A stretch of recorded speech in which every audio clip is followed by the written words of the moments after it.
ও ভাই, পোশাক দিয়া মানুষ চিনা যায় না, বংশ দিয়া মানুষ চিনা যায় না, শিক্ষা দিয়েও মানুষ চিনা যায় না। অনেক শিক্ষিত মানুষ আছে মূর্খের চেয়েও খারাপ, অনেক পয়সাওয়ালা মানুষ আছে ফকিরের চেয়েও খারাপ, আছে না নাই? এই জন্য মানুষ চিনবে কেমনে? আল্লাহ কো বান্দা, তোর টাকার দিকে আমি তাকাই না, তোর বংশের দিকে আমি তাকাই না, তোর সম্পদের দিকে আমি তাকাই না, তোর জনবলের দিকে আমি তাকাই না, তুই কত বড় নেতা আমি সেই দিকেও তাকাই না। তোর এই সম্পদের কোনো ভ্যালু আমার কাছে থাকবে না। আল্লাহ আপনার কাছে ভ্যালু হয় কেমনে? আপনার কাছে মূল্য হয় কেমনে? আল্লাহ কো ইন্না আকরামাকুম ইনদাল্লাহি আতকাকুম, যার তাকওয়া যত বেশি আমি আল্লাহর কাছে তার মর্যাদা তত বেশি। বড় করে বলি সুবহানাল্লাহ। আর মানব জাতির মর্যাদা বাড়ে কেমনে? আল্লাহ নবী কো আলা ইন্না ফিল জাসাদি মুদগাতুন ইজা সলাহাত সলাহাল জাসাদু কুল্লুহু ওয়া ইদা ফাসাদাত ফাসাদাল জাসাদু কুল্লুহু আলা ওয়াহিয়াল কলব। আল্লাহু আকবার বলবেন। নিশ্চয়ই মানব দেহের অর্থাৎ বাম স্তনের ঠিক 2 আঙ্গুল নিচে একটা গোস্তের টুকরা আছে। হাদিস শরীফের ভাষায় এটাকে বলা হয় কলব। বনি আদম যখন একটা গুনাহ করে ওই কলবের মধ্যে একটা স্পর্শ পড়ে, ওই গোস্তের টুকরাটা যদি পরিষ্কার থাকে, মানব দেহের সমস্ত শরীরটা পরিষ্কার থাকে। আর ওই পরিষ্কার কলব নিয়ে মাঝে মধ্যে নরসিংহপুর গ্রামে এমন কিছু আল্লাহর বান্দা আছে যাদেরকে আমরা সামাজিকভাবে তেমন মূল্যায়ন করি না, কারণ তার শিক্ষা দীক্ষাও নাই, তার পরনে ভালো কাপড় নাই, সে রিক্সা চালা, ঠেলা গাড়ি চালা, কৃষি কাজ করে জমিনে, কিন্তু তাহাজ্জুদের সময় ঘুম থেকে উইঠা এই কনকনে শীতের মধ্যে উজুটা বানাইয়া বাঙ্গাগরের মুসল্লার মধ্যে সিজদাই করে আল্লাহর ডাক দে। আল্লাহরে যখন আল্লাহ বলে ডাক দে, আল্লাহ ও আমার আল্লাহ, এই দুনিয়াতে আমার কোনো শিল্পপতি বন্ধু নাই, কোনো এমপি মন্ত্রী আমার বন্ধু নাই, গ্রামের ধনাঢ্য ব্যক্তিরাও আমার বন্ধু না, তুমি ছাড়া আমার আর কেউ নাই।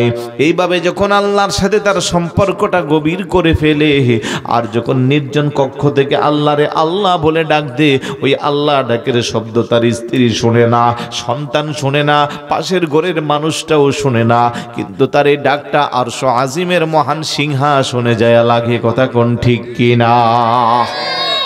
ওই মর্যাদা কেমনে হয়? তার জন্য 1 নম্বরে হালাল উপার্জন, 2 নম্বরে মিথ্যা বলা যাবে না, চুগলখুরি করা যাবে না, আল্লাহর হাবিবের পথ মোতাবেক চলতে হবে। আল্লাহর হাবিবের অনুসরণ করতে গেলে 1 নম্বরের সবক, কবরের আযাব থেকে বাঁচতে গেলে 1 নম্বরের সবক, ঈমানটা যদি ঠিক থাকে, আকীদাটা যদি বিশুদ্ধ থাকে, তারপরে 5 ওয়াক্ত নামাজ পড়া দরকার আছে না নাই? পড়বেননি সবাই? কারা কারা পড়বেন?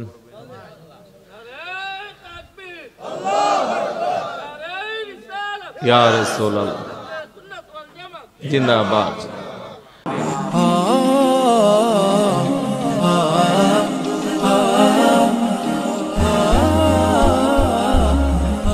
উপস্থিত ব্রাহ্মণবাড়িয়া জেলার সরাইল উপজেলা নরসিংহপুর পূর্বপাড়া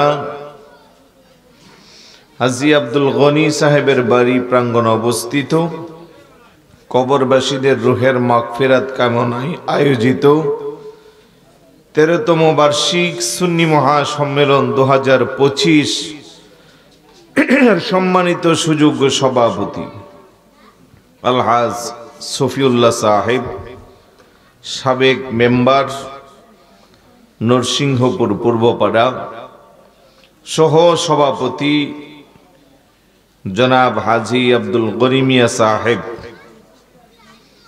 নরসিংহপুর পূর্বপাড়া জনাব মোহাম্মদ খুরশেদ আলী সাহেব, নরসিংহপুর জনাব মোহাম্মদ আরজ আলী সাহেব, নরসিংহপুর পূর্বপাড়া। এতক্ষণ যাবৎ যিনি কোরআন সুন্নাহ থেকে অত্যন্ত গুরুত্বপূর্ণ মনোমুগ্ধকর আলোচনা করেছেন, তরুণ উদয়মান ইসলামিক চিন্তাবিদ, সারা বাংলার আলোড়ন সৃষ্টিকারী, আহলে সুন্নাত ওয়াল জামাতের বলিষ্ঠ কণ্ঠস্বর, বিশিষ্ট গবেষক মাওলানা মুফতি ইমরান হুসাইন ফারুকি সাহেব মাদ্দাজিল্লুহুল আলী, আমার অত্যন্ত স্নেহের আদরের কুমিল্লা। আলোচনা করেছেন মাওলানা হাফিজ কারি সালাহ উদ্দিন সাহেব, মাদ্দাজিল্লুহুল আলী, ইমাম নরসিংহপুর জামে মসজিদ, মাহফিল পরিচালনার দায়িত্বে আছেন হাফিজ মৌলানা আনোয়ার হুসাইন সাহেব, শিক্ষক গাউসুল আজম হাফিজিয়া সুন্নিয়া মাদ্রাসা নরসিংহপুর পূর্বপাড়া। আছেন অসংখ্য অগণিত উলামায়ে কেরাম, অতিথিবৃন্দ। সামনে বসা নবী প্রেমিক, অলি প্রেমিক, মাহফিল প্রেমিক, কোরআন সুন্নাহ প্রেমিক, আশিক রাসূল ভাইরা, পর্দার অন্তরালের মা ও বোনেরা, যুবক আমার সাথী ভাইয়েরা, ছোট ছোট কলিজার টুকরারা, সবার প্রতি আবার আন্তরিক সালাম। আসসালামু আলাইকুম ওয়া রাহমাতুল্লাহি ওয়া বারাকাতুহু। সর্বপ্রথম মহান আল্লাহ সুবহানাহু ওয়া তাআলার দরবারে অসংখ্য গণিত শুকরিয়া, যে আল্লাহ সুবহানাহু ওয়া তাআলা আজকের আজিমুশ শান মাহফিলে আসার, বসার, কিছু বলার, শ্রবণ করার তৌফিকটুকুন দান করেছেন। সে আল্লাহর দরবারে শুকরিয়া আদায় করা দরকার আছে কি নাই? আসুন সকলে একবার অন্তরস্থল থেকে সবটুকুন আবেগকে উজাড় করে মুহাব্বতের সাথে সমবেত কণ্ঠে রাতের এই নিস্তব্ধতাকে বন্ধ করার লক্ষ্যে সিংহের মতো গর্জন দিয়ে চিৎকার করে বলি আলহামদুলিল্লাহ। আরেকটু জোরে বলি আলহামদুলিল্লাহ। সাথে সাথে লক্ষ কোটি দুরূদ ও সালাম জানাই আল্লাহর এই সৃষ্টি জগতের যিনি প্রথম এবং প্রধান আকর্ষণ, সমস্ত নবী রাসূলদের মাথার মুকুট, শামসুল হিদায়াত, আফতাব নবুয়ত, শাহিন শাহ রিসালাত, আপনার নবী, আমার নবী, तमाम বিশ্ব জগতের নবী, ইমামুল আম্বিয়া ওয়াল মুরসালিন, আশরাফুল আম্বিয়া ওয়াল মুরসালিন, শামসুদ দুহা, বদরুদ দুজা, নূরুল হুদা, নূরুন আলা নূর, সাইয়্যিদুনা শফিয়না হাবিবানা ও মাওলানা মুহাম্মদ সাল্লাল্লাহু তাআলা আলাইহি ওয়াসাল্লামের কদমে দরুদ ও সালাম যেন আল্লাহ কবুল আর মঞ্জুর করে, বলুন আমিন। আর একটু জোরে বলুন আমিন। প্রিয় এলাকাবাসী, যারা এখনো বাসা বাড়িতে, দোকানপাটে কিংবা মোবাইল, ফেসবুক, ইন্টারনেটে ব্যস্ত আছেন, আপনাদের খেদমতে আরজ কিছু সময়ের জন্য হলেও আজকের মাহফিলে চলে আসেন। কারণ মাহফিলটা কবরবাসীর রুহের মাগফিরাত কামনায়। আমরা যারা আসছি, বসছি, আমাদের আপনজন কবরে আছে না নাই? আওয়াজে বোঝা যায় সবার নাই। এই যে কবরবাসীরা কবরে শুয়ে আছে, তাদের রেখে যাওয়া বাড়ির মধ্যে আমরা ঘর বানাইয়া থাকতেছি, তাদের রেখে যাওয়া জমিগুলো চাষাবাদ করে আমরা আমাদের পেট চালাচ্ছি। কথা বলেন? বিনিময়ে তাদেরকে কি কিছু দিতে হয়? এমনি যদি আপনি আরেকজনের জমি চাষ করেন, তারে অন্তত এই কি বলে এগুলারে পত্তন বলে নাকি, তারা দিতে হয় না? তো তারা যে কানির কানি জায়গা দিয়ে গেল, বাড়ি বানানোর জন্য ঘর বাড়ি দিয়ে গেল, তাদের কি কিছু দিতে হয়নি? আওয়াজে বোঝা যায় এলাকার মানুষে দেয়। কবরবাসীদের কি কিছু দিতে হয় না, কিন্তু সেই কবরবাসীরা আজকে তাকিয়ে আছে যে হাজী আব্দুল গনি সাহেবের বাড়ির মাহফিলে যদি আমার সন্তানগুলো যাইতো, যদি আমার আওলাদরা যাইতো, আর সেখানে যাইয়া আখিরি মোনাজাতে যদি একটু দোয়া করত, এই দোয়ার উসিলা আল্লাহ চাইলে কবরবাসীদের কবরের আযাব মাফ করতে পারে কি পারে না? আর একটু জোরে বলুন, পারে কি না? আজকে যারা কবরে আছে, আমরা দুনিয়াতে আছি, কোনো একটা সময় আমরা আবার কবরে যাইব। তা আমরা যদি কবরবাসীদের জন্য দোয়া করে যাই, আমরা কবরে গেলে আল্লাহ অটোমেটিক আমাদের জন্য দোয়ার ব্যবস্থা রাখবে। আর যদি আমরা দুনিয়ার রংঢং নিয়ে ব্যস্ত থাকি, কবরবাসীদের কথা স্মরণ না করি, তাহলে আমরা কবরে গেলে আমাদের জন্য কেউ দোয়া করার থাকবে না। তাই যারা আমার কথাগুলো শুনতেছেন ভাই, অনেক কষ্ট করে একটা মাহফিল আপনারা করেন, লক্ষ লক্ষ টাকা খরচ করে। উদ্দেশ্য কি? নিজেদের মধ্যে কিছুটা যেন পরিবর্তন হয়, কবরবাসীদের রুহের মাগফিরাত যেন আল্লাহ মাহফিলের উসিলা করে। তো এই সুবর্ণ সুযোগ, এই চান্সটা কাজে লাগানোর দরকার আসেনি? আল্লাহ যেন ভাইদেরকে আসার তৌফিক দান করে। একটু জোরে বলবেন না আমিন। আর যারা আসছেন শেষ পর্যন্ত থাকবেননি, আমারে ফালাইয়া কেডা কারা যাইবেন? হাত উঠান। মাশাআল্লাহ, একজনও যাইতো না। আল্লাহ তুমি কবুল করো। আরেকটু জোরে বলুন। আমি কোরআনুল কারীমের 4 নম্বর পারা, হিফজুল কোরআনের 2 নম্বর পৃষ্ঠা, সূরা আলে ইমরানের 102 নম্বর আয়াতটুকুন তেলাওয়াত করেছি। তার দিকে নজর দিয়ে কথা বলবো। বিশেষ করে কবরবাসীদের ব্যাপারে কথা বলার জন্য আমাকে বলা হয়েছে। আল্লাহ পাক যেন আমাদের সকলকে কবুল করে, বলুন আমিন। ইয়া আইয়ুহাল্লাযীনা আমানুত্তাকুল্লাহা হাক্কা তুকাতিহি ওয়া লা তামুতুন্না ইল্লা ওয়া আনতুম মুসলিমুন। ও ঈমানদারেরা, তোমরা যারা ঈমান এনেছো, ইত্তাকুল্লাহ, আমি আল্লাহকে ভয় করো। হাক্কা তুকাতিহি, ভয় করার মতো ভয় করো। ওয়ালা তামুতুন্না ইল্লা ওয়া আনতুম মুসলিমুন, পরিপূর্ণ মুসলমান না হইয়া মৃত্যুবরণ করিও না। জোরে বলি সুবহানাল্লাহ। ঘোষণাকার, একটু আমার জবাব দিবেন, ঘোষণাকার আল্লাহ। কোন ইহুদি, খ্রিস্টান, বৌদ্ধ, নাসারা, পৌত্তলিকতার বিশ্বাসী কাউকে ডাক দেন নাই। আমানু বলে আপনাকে আমাকে ডাক দিয়েছেন। আমরা যারা ঈমানদার, একটু আওয়াজ দিয়ে বলুন, আমাদের ঈমান আছে না নাই? জোরে বলুন, আছে না নাই? কম না বেশি? আলহামদুলিল্লাহ বলবেন। আমরা যারা ঈমানদার, আমাদেরকে আল্লাহ ডাক দেও, হে ঈমানদারেরা, ইত্তাকুল্লাহ, আল্লাহকে ভয় করো। আমি জানতে চাই, আমরা যারা আজকের মাহফিলে বসছি, আমাদের আল্লাহর ভয় আছে না নাই? কম না বেশি? আমাদেরকে বলে আমি আল্লাহকে ভয় করো, আবার আল্লাহ বলে হাক্কা তুকাতিহি, ভয় করার মতো ভয় করো। তার মানে শুধু মুখে মুখে ভয় করি বললে হবে না, অন্তর থেকে, হৃদয় থেকে ভয় করার মতো ভয় করতে হবে। ওয়ালা তামুতুন্না ইল্লা ওয়া আনতুম মুসলিমুন, পরিপূর্ণ মুসলমান না হইয়া মৃত্যুবরণ করিও না। ঘোষণাকার আমার ভাইয়েরা, একটু বুঝে থাকলে জবাব দিবেন। পরিপূর্ণ মুসলমান না হয়ে মরার জন্য নিষেধ করছে কে? আর একটু জোরে বলুন, কে? আপনাদের নরসিংহপুর কবরস্থান আসেনি? কোন দিকে? উত্তর দিকে। একসাথে না? যৌথ কবর, ঠিক না? ওই কবরের মধ্যে মাঝে মধ্যে আল্লাহর এমন বান্দা, নরসিংহপুর গ্রামের এমন বান্দাকে আপনারা মাঝে মধ্যে জোহরের নামাজের পরে দাফন দিয়ে আসেন। এলাকার সবার চেহারাটা মলিন। আসরের পরে চায়ের দোকানে বসে বসে সবার মন খারাপ। আরে এই মানুষটা যদি আর 10টা বছর বেঁচে থাকতো, এলাকার বড় অনেক লাভ হইতো। তার মতো এত ভালো মানুষ জীবনে কোনোদিন কারো কোনো ক্ষতি করে নাই, কাউরে কোনো গীবত করে নাই, বকাঝকা দেয় নাই। সবসময় নিচের দিকে তাকাইয়া হাঁটতো, পারলে মানুষের উপকার করত, কারো কোনো অপকার করত না। এরকম মন্তব্য হয় কি হয় না? মুসল্লিরা বসে বসে কথা বলে, ইমাম সাহেব হুজুরা এসে বলে, আজকে আমার একটা মুসল্লি আল্লাহর ডাকে সারা দিয়ে চলে গেল। ঝড় তুফান, বৃষ্টি বাদলা, কোনো কিছু তারে আটকাইতে পারতো না।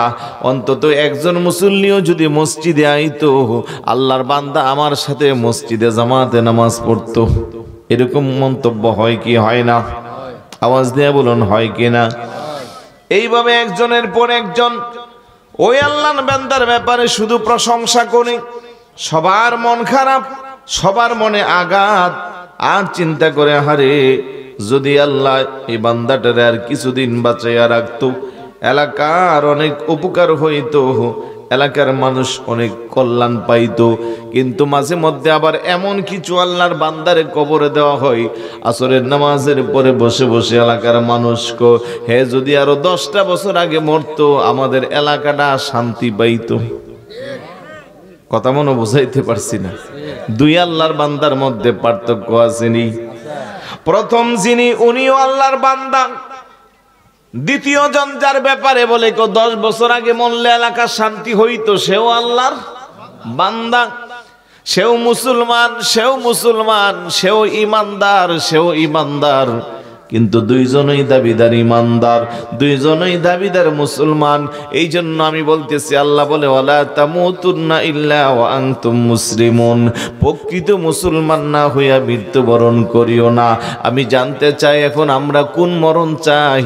যেই মরণে এলাকার মানুষ কান্নাকাটি করে ভালো মন্তব্য করে ওই মরণ, নাকি যেই মরণে মরলে পরে মানুষ খুশি হয় ওই মরণ? কোনটা? এমন জীবন তুমি করিবে গঠন, মরণে হাসিবে তুমি কাঁদিবে ভুবন। কথা কোন ঠিক কি না? এইটা কি করে করা যায়? টাকা দিয়া, পয়সা দিয়া, জবরদস্তি করে? কিভাবে? কিভাবে? মোহাব্বত, আল্লাহর ইবাদত, রাসূলের মোহাব্বত, তাকওয়াবান জীবন যখন আপনি পার করবেন, আপনার প্রতি এলাকার মানুষের মোহাব্বত বৃদ্ধি পাইবে। আল্লাহর ওলি যারা, নেককার বান্দা যারা, তারা ইবাদত বন্দেগী রিয়াজত সাধনা করে হালাল পথে জীবন চলে, আর দুনিয়ার মানুষের প্রেম ভালোবাসা আমার আল্লাহ তাদের প্রতি বৃদ্ধি করে দে। বড় করে বলি সুবহানাল্লাহ। আমার ভাইয়েরা, বাবারা, এই দুনিয়াটা ক্ষণস্থায়ী, ক্ষণস্থায়ী দুনিয়াতে আমরা অস্থায়ী মুসাফির। আজকের এই নরসিংহপুর মাহফিলে আছি, আগামীকাল এই সময় দুনিয়াতে থাকবো কি থাকবো না তার কোনো গ্যারান্টি নাই। বহু যুবক তরতাজা এলাকার মানুষ শুনলে পরে অবাক হয়ে যা, কার আগে কে পৃথিবী ছেড়ে যাইবে তার কোনো গ্যারান্টি নাই। আমরা যদিও এবারই হিসাব করি, আমার তো এখন 40 বছর, আরো 20 বছর বাঁচবো, আমার 30 বছর, আরো 30 বছর বাঁচবো, আমার 50 আরো 10 বছর কম করে হলেও বাঁচবো, কারণ 60 বছরের নিচে মরবো না। এই চিন্তা করার কোনো বান্দার দ্বারা কোনোদিনও সম্ভব না, কারণ দুনিয়াতে আসার সিরিয়াল আছে, যাওয়ার কোনো সিরিয়াল নাই। বহু সন্তানের লাশ বাবার কাঁধে উঠে কি উঠে না? পৃথিবীর সবচেয়ে ভারী লাশ, ঠিক না? অথচ দুনিয়াতে আসার সময় আমার আগে আমার বাবা আসছে, বাবার আগে দাদা আসছে। আরে মরণের যদি সিরিয়াল থাকতো, না জানে আমরা দুনিয়া নিয়ে কত পাগল পারা হইতাম। ঘরে বাবা থাকলে আমি মনে করতাম আমার বাবা যেহেতু বেঁচে আছে, আমি তো আর এখন মরব না, সুতরাং দুনিয়াটা মস্ত বড়, খাও দাও ফুর্তি করো, যা ইচ্ছা তা করো। কিন্তু আমার আল্লাহ করে বান্দা বড় দয়া করে, মায়া করে, মোহাব্বত করে তোরে সৃষ্টি করেছি, তোর হায়াতের কোনো গ্যারান্টি তোর হাতে নাই। ওজাত সাকরাতুল মাউতি বিল হাক্কি যালিকা মা কুনতা মিনহু তাহিদ।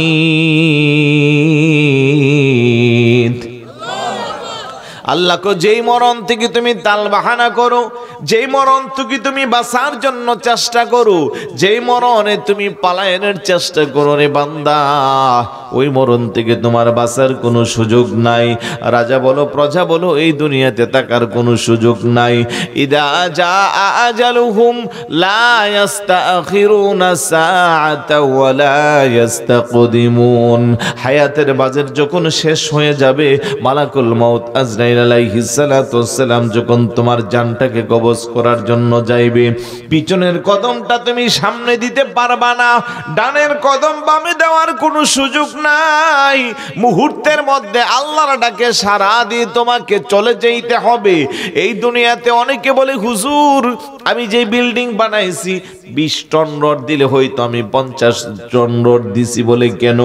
ভূমিকম্প ঘূর্ণিঝড় আসলে যেন আমার বিল্ডিং না ভাঙ্গে, আমি যেন না মরি। আমি বলবো, না রে বাবা, মরণ যখন চলে আসবে, আল্লাহ বলে আইনামা তাকুনু ইউদরিকুমুল মাউত ওয়ালাউ কুনতুম ফি বুরুজিম মুশাইয়াদা। আল্লাহু আকবার বলবেন। মরণ থেকে যতই পালাও, মরণ তোমায় লইবে গিরি, যদিও সুদূর আকাশ পানে পালাও সেটাই লাগিয়ে সিঁড়ি। আপনি যদি আটলান্টিক মহাসাগরের গভীরে গিয়ে লুকিয়ে থাকেন, কিংবা যদি আসমানের উপরে মঙ্গল গ্রহে বসবাস করার চেষ্টা করেন, হায়াতের বাজেট যখন শেষ হয়ে যাবে, পৃথিবীর কেউ আপনারে এই পৃথিবীতে রাখতে পারবে না। এই জন্য সুস্থ সবল মানুষ বাড়ি থেকে বের হয়ে যায়, সন্ধ্যাবেলা খবর পাওয়া যায় আমাদের মাঝে আর নাই। তরতাজা যুবক সকালবেলা বাইক নিয়ে ব্রাহ্মণবাড়িয়া শহরে শপিং করার জন্য যায়, বিকালবেলা ফেসবুকে দেখা যায় সরাইল রাস্তার পাশে পড়ে আসে তার দেহটা নিতর দেহ। ওই যে শপিং মল থেকে শপিং করলো, নতুন কাপড় কিনলো, সব ওই না মোটরসাইকেলের হ্যান্ডেলের মধ্যে এখনো লাগানো আছে, গাড়িটা এক পাশে ছিটকে পড়ে আছে, আর এলাকার তরতাজা যুবকটা আরেক পাশে নিতর দেহ নিয়ে পড়ে আছে। এমন হাজার হাজার প্রমাণ আছে না নাই? জোরে বলুন। এই দুনিয়াতে আল্লাহর দেওয়া জান্নাতকে উপেক্ষা করে নিজে জান্নাত বানাইছে, সরঞ্জাম দিয়া জান্নাতটারে সাজাইছে, একটা কদম দিয়া আরেকটা কদম দিবে জান্নাতের ভিতরে, থাবা দিয়া মালাকুল মউত ধরছে, ডাক দিয়া বলে তুমি কে? আমি আজরাইল আলাইহিস সালাতু ওয়াস সালাম। কেন আসছো গো তোমার জানটাকে কবজ করতে? ও ভাই আজরাইল, অনেক কষ্ট করে আমি জান্নাত বানাইলাম, ওই জান্নাতকে আমি আমার মনের মতো সাজাইলাম, আল্লাহর দেওয়া জান্নাত পূর্বে আমি আমার নিজের জান্নাতে একটু থাকতে চাই, আমারে সুযোগ দিবানি, আমারে একটু সুযোগ দাও। মালাকুল মউত কো না না না, হুকুম যখন জারি হয়ে যায়, রাজা বলেন, প্রজা বলেন, ধনী বলেন, গরিব বলেন, বংশীয় বলেন, নির্বংশীয় বলেন, শিক্ষিত বলেন, অশিক্ষিত বলেন, আমি কাউকে ছাড় দেই না, একটা সেকেন্ডও আমার ছাড় দেওয়ার কোনো সুযোগ নাই। বড় করে বলে সুবহানাল্লাহ। ওই বাদশার নাম কি? এই তো সবাই মুরব্বীরা পারেন, নাম কি? সাদ্দাত। এই জন্য আমরা বলি সাদ্দাতে বেহেশতে বানাইলো, মনের মতো সাজাইলো। বলেন সাদ্দাতে বেহেশতে, হাই হাই মনের মতো সাজ। একটি কদম রাখার পরে একটি কদম আজরাইলকে পাঠাইলা, লা ইলাহা নাই আমল কোন সাধনা, যখন জিজ্ঞাসা করিবেন রাব্বানা, বলেন নাই আমল কোন সাধনা, যখন জিজ্ঞাসা করিবেন রাব।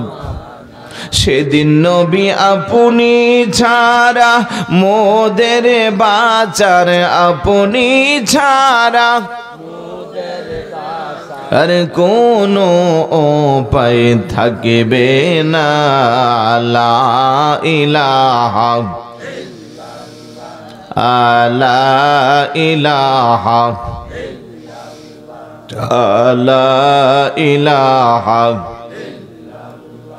ভাইজান আমির আরে মনের বাস, হাই হাই বুঝাইলে কেউ বোঝ, হাই হাই শোনাইলে কেউ শোনে না, দয়াল শোনাইলে কেউ, হাই হাই শোনেন শাহে মদিনা, লা ইলাহা লা ইলাহা। আমরা কেমনে যাব মদিনা, মদিনার রাস্তা চিনি না, বলেন কেমনে যাব মদিনার রাস্তা চিন। আমার মুর্শিদ জানে ঠিকানা, আমার মুর্শিদ জানে, আমরা যাব সোনার মদিনা, লা ইলাহা লা ইলাহা। ভাইজান কত সুন্দর মদিনা, যার নাই কোনো তুলো, সুবহানাল্লাহ বলবেন না? মদিনার সাথে কোনো তুলনা আসেনি, ওই মদিনা যাইবার মন চাইনি। কার কার মন চা? আল্লাহ তুমি কবুল করো। আমার সাথে বলেন, আমার মনের জল্পনা কল্পনা, নবী যাব আমি সোনার, বলেন যাব আমি। যাদের যাইতে মন চা আপনারা একটু বলতে পারবেন তো? শুধু যাব আমি সোনার মদিনা, এটা বললে কি কষ্ট হইব বেশি? একটু ঘুমটা দূরে যাইব, মনের মধ্যে একটু মদিনার প্রেম জাগবে। কথা বলেন ঠিক কি না? আমারে মনের জল্পনা কল্পনা নবী যাব আমি, হায় হায় যাব আমি সোনার মদিনার, চলে যাব আমি আনা গো, যাব আমি সোনা বলেন যাব আমি। মনটা আমার অনেক খুশি, নবীজিকে ভালোবাসি। মনটা আমার নবীজিকে ভালোবাসি, ভালোবেসে তৃপ্তি মিটে না, রাসূলে ভালোবেসে আনা গো, যাব আমি সোনার আর রাসূলে যাব আমি। রাসূলে আপনাই ভালোবাসে যারা, আল্লাহর ওলি হই গো তারা, তোমায় ভালো আল্লাহর ওলি থাকে না তো চিন্তা ভাবনা, রাসূলে থাকে না তো আনা গো, যাব আমি সোনার আর রাসূলে যাব আমি। হায় হায় আমার মনের জল্পনা কল্পনা নবী যাব আমি। রাসূলে আপনার নামে এত জাদু, ডাকিলে মনে হই মধু। তোমার নামে এত জাদু, ডাকিলে মনে হই মধু। ওই মধু কোথাও মিলবে না, রাসূলে ওই মধু আনা গো, যাব আমি সোনার আর রাসূলে যাব আমি। জবান খুলে বলি মারহাবা, আর একটু জোরে বলি মারহাবা। আল্লাহ যেন প্রত্যেকের জীবনে একবার হলেও মদিনার জিয়ারত নসিব করে। জোরে কন্যা আমিন। আমার ভাইয়েরা বাবারা, বলছিলাম মাহফিলটা শেষ করে আগামীকাল এই সময় পর্যন্ত থাকার কোনো গ্যারান্টি, 1 বছর 2 বছর 50-60 বছর তো দূরের কথা, মাহফিলটা শেষ করে বাসায় যাব সেই গ্যারান্টি দেওয়ার কোনো সুযোগ। গত বৃহস্পতিবার চট্টগ্রাম আনোয়ারাতে মাহফিল ছিল, 11:30 আমি মাইক ধরেছি। তার কিছুক্ষণ আগে আমার মতো আরেক বক্তা 11টা বাজে মাহফিল করতেছে, হঠাৎ করে নাকি বলে আমার বুকটা ব্যথা করে। এইভাবে যখন একটু পিছনের দিকে হালান দিল, কিছুক্ষণের মধ্যে আল্লাহর ডাকে সাড়া দিয়ে চলে গেল। আল্লাহু আকবার বলবেন না? বহু শ্রোতা মাহফিল থেকে তবারুকটা নিয়ে বাসার দিকে রওনা দেন, মনে মনে ভাবে মাহফিলের তবারকটা আমার স্ত্রী সন্তানকে নিয়ে আমি খাইব, কিন্তু বাসা পর্যন্ত পৌঁছতে পারে না, রাস্তার মধ্যে আল্লাহর ডাকে সাড়া দিয়ে চলে যায়। এমন প্রমাণ আছে না নাই? গত কয়েক বছর আগে কুষ্টিয়াতে মাহফিল ছিল, মাহফিল চলা অবস্থায় উঠে একজনকে বলছে আমার খারাপ লাগতেছে, বাড়িতে যাই। কিন্তু বাড়ির উঠানে যাই একটু খারাপ লাগে বলে বৈশাখ পইরা গেল, ওই জায়গা শেষ। 5 মিনিটের মধ্যে আবার আমাদের মাহফিলে নিউজ আসলো যে এইমাত্র আপনার সামনের থেকে যে উঠে গেল সে আর নাই। কথা কন না? তারপরও কেন এত দুনিয়া নিয়ে আমরা পাগল পারা, দুনিয়া দুনিয়া নিয়ে আমরা পাগল পারা। 1 ঘন্টা দূরের কথা, আধা ঘন্টা দূরের কথা, 1 মিনিট দূরের কথা, সেকেন্ডেরও আমাদের কোনো ভরসা। চৌকেরই পলকে তুমি হতে পারো লাশ। চোখের পলক বুঝেননি? চোখ যে মারে, 1 সেকেন্ডে কয়েকটা দেওয়া যা, ওই 1 সেকেন্ডেও সময় আমাদের নাই। চৌকেরই পলকে তুমি হতে পারো লাশ, চিরতরে বন্ধ হবে তোমারই নিঃশ্বাস। হবে এলান তোমারি নাম মসজিদের মাইকে, বাড়িওয়ালা নাই রে বাড়ি নাই রে দুনিয়াতে, বাড়িওয়ালা নাই রে বাড়ি।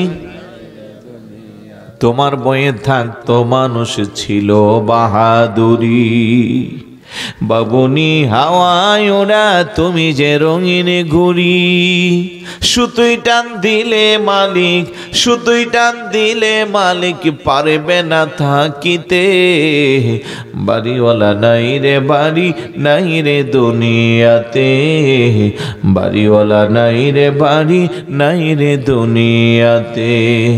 চোখেরই পলকে তুমি হতে পারো লাশ, চিরতরে বন্ধ হবে তোমারি নিঃশ্বাস, হবে এলান তোমারি নাম মসজিদের মাইকে, বাড়িওয়ালা নাই রে বাড়ি নাই রে দুনিয়াতে, বাড়িওয়ালা নাই রে বাড়ি নাই রে দুনিয়াতে।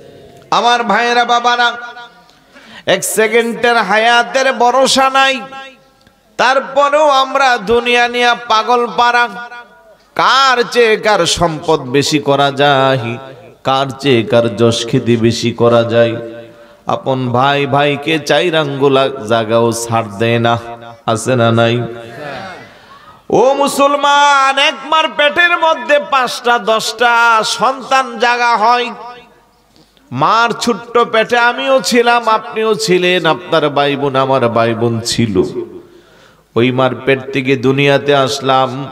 বাবার বিশাল বড় বিটা বাড়িতে জমি জমা যখন ভাগ হয়, কোনো কারণে যদি আমার ভাইয়ের অংশে আমার 4 আঙ্গুল গড়টা উঠায়, 4 আঙ্গুল জায়গা যদি দখল হয়, বাইরে আলটিমেটাম দিয়ে আগামী 3 দিনে গড়টা ভাঙ্গা জায়গাটা সরা, আছে না নাই?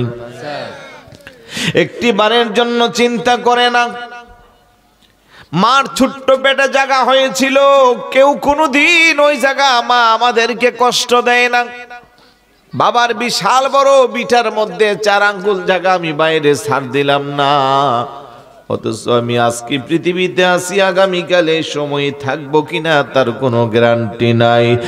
আর যখন পৃথিবীর মায়া ছেড়ে আল্লাহর ডাকে সাড়া দিয়ে চলে যাইব, ওই না নরসিংহপুর কবরস্থানে গুরুস্থানে আমার জন্য আপনার জন্য 3.5 হাত ছোট্ট একটা মাটির ঘর হবে, যেটার মধ্যে কোনো আলো থাকবে না, লেপতুসুক পালং থাকবে না, সঙ্গী সাথী কেউ যাইবে না।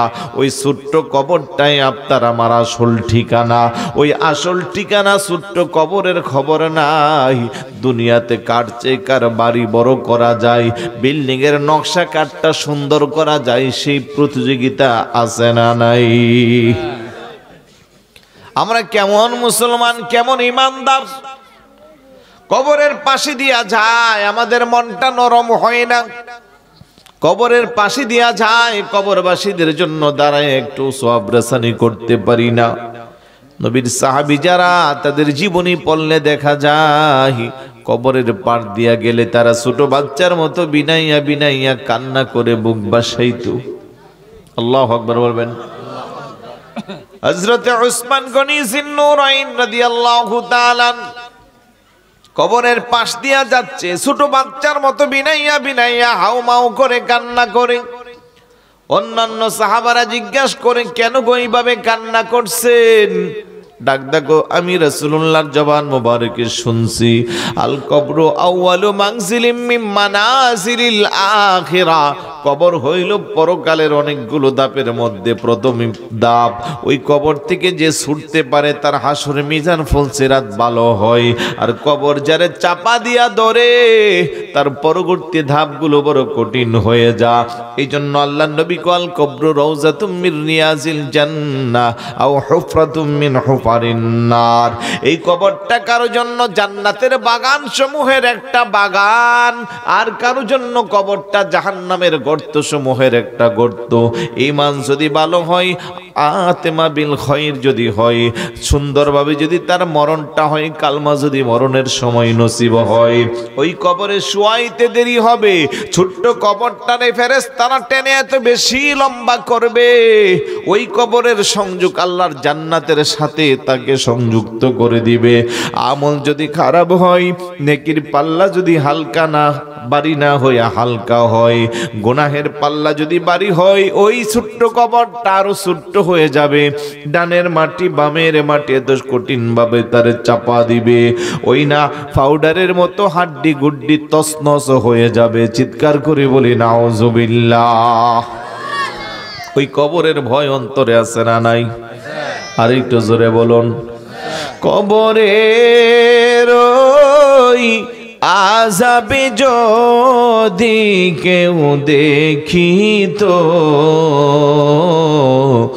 দুনিয়াদারি সবে ছাড়িয়া পাগল হইত। বলেন দুনিয়াদারি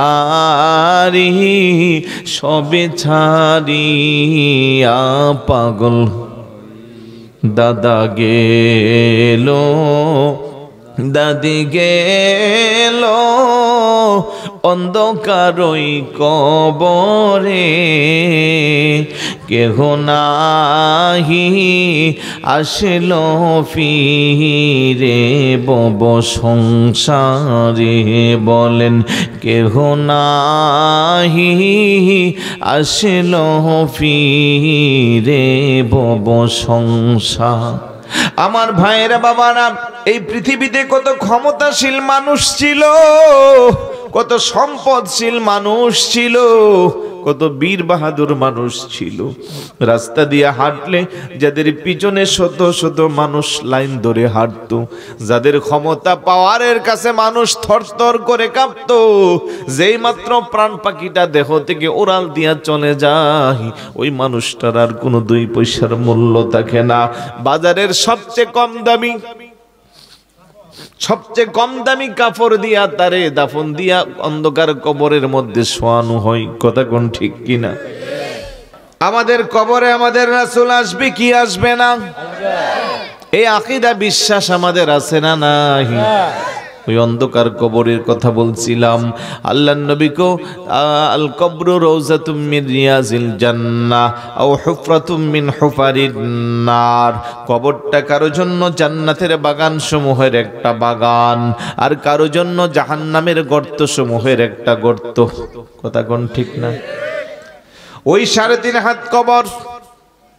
এই জন্য আমার নবী বড় আফসোস করে বলে, সায়াতি আলা উম্মতি জামানুন ইউহিব্বুনাল খামসা ওয়া ইয়ানসাউনাল খামসা, ইউহিব্বুনাল হায়াত ওয়া ইয়ানসাউনাল মাউত, ইউহিব্বুনাদ দুনিয়া ওয়া ইয়ানসাউনাল আখিরাহ, ইউহিব্বুনাল কুসুর ওয়া ইয়ানসাউনাল কুবুর, ইউহিব্বুনাল মাল ওয়া ইয়ানসাউনাল হিসাব, ইউহিব্বুনাল মাখলুক ওয়া ইয়ানসাউনাল খালিক।